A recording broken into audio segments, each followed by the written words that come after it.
còn vẫn vương sông hồ, mà nơi đây bỗng dừng bước phiêu du. Ở đây có bếp lửa hồng, và nơi đây có mối duyên nồng, cùng nơi đây em đang chờ anh xây mộng kết tơ.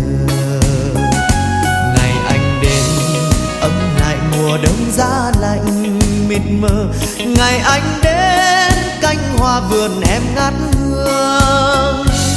Sẽ không còn những u buồn, chúng mình mãi gắn bó suốt đời nhau. Ngày anh đến với em, gió cũng hát lao sao cùng đàn em trong vườn xuân.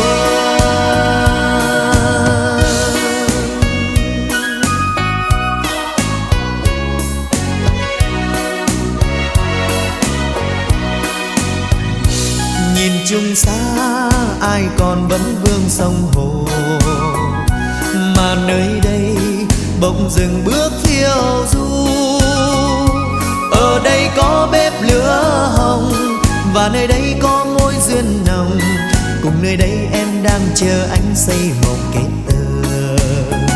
Ngày anh đến ấm lại mùa đông giá lạnh mịt mờ, ngày anh đến cánh hoa vườn em